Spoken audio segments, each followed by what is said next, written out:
بسم اللہ الرحمن الرحیم۔ بعض اوقات زندگی میں ایسے لمحات آتے ہیں جب انسان صبر کی انتہا کو پہنچ جاتا ہے۔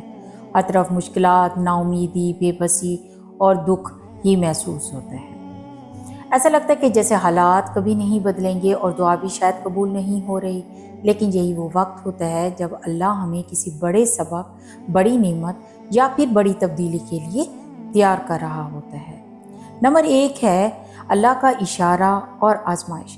اللہ تعالیٰ قرآن پاک میں فرماتا ہے کہ اور ہم کسی قدر خوف اور بھوک اور مالوں اور جانوں اور پھلوں کے نقصان سے تمہاری آزمائش ضرور کریں گے، اور جو صبر کرنے والے ہیں تم لوگ ان کو خوشخبری سنا دو۔ یہ آیت واضح کرتی ہے کہ اللہ تعالیٰ ہمیں مختلف آزمائشوں سے گزارتا ہے تاکہ ہمارا جو صبر ہے، ایمان اور اللہ پر جو بھروسہ ہے وہ مزید مضبوط ہو جائے۔ جب انسان ہر ممکن کوشش کے باوجود کسی مشکل سے نہیں نکل پاتا تو یہ در حقیقت اللہ کی طرف سے ہمارے لیے ایک اشارہ ہوتا ہے کہ وہ اسے کچھ نیا سکھانا یا پھر کسی اور راستے پر ڈالنا چاہتا ہے۔ نمبر 2 ہے صبر کی انتہا اللہ کی مدد کے قریب ہونے کی بھی علامت ہے۔ حدیث مبارکہ میں ہے کہ یقین رکھو اللہ کی جو مدد ہے وہ صبر کے ساتھ ہے اور مشکل کے ساتھ ہی آسانی ہے۔ یہ حدیث ہمیں سکھاتی ہے کہ جب صبر اپنی انتہا کو پہنچتا ہے نا تب اللہ کی مدد قریب ہوتی ہے۔ حضرت یعقوب علیہ السلام نے برسوں حضرت یوسف علیہ السلام کی جدائی میں صبر کیا، ان کا انتظار کیا، لیکن آخر کار اللہ نے انہیں ان کے بیٹے سے ملا دیا۔ حضرت ایوب علیہ السلام نے بیماری میں صبر کیا اور اللہ نے انہیں صحت، مال اور عزت عطا کی ان کے صبر کے بدلے میں۔ نمبر 3 ہے صبر کا انعام۔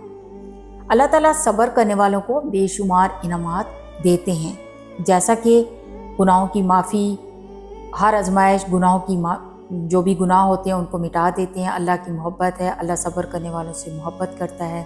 نئے موقع ملتے ہیں، بعضوں کا جو چیز ہمیں روک رہی ہوتی ہے نا وہ اللہ کی حکمت کے تحت ہمیں کسی بہتر راستے پر ڈالنے کے لیے ہوتی ہے۔ ایسی صورت میں کیا کرنا چاہیے جب صبر ختم ہو جاتا ہے؟ یہ سوال ذہن میں آتا ہے۔ اس وقت اللہ سے آپ لوگ دعا کریں۔ صبر کا سب سے بڑا جو ذریعہ وہ دعا ہے۔ تحمل، توکل اور اللہ پر بھروسہ رکھیں کہ وہ بہترین فیصلہ کرے گا۔ مشکل وقت جتنا بھی ہو وہ ایک عارضی ہوتا ہے، ہر تکلیف وقتی ہوتی ہے، جیسے رات کے بعد دن نکلتا ہے۔ اللہ کے قریب رہیں، قرآن کی تلاوت اور ذکر سے دل کو سکون ملتا ہے۔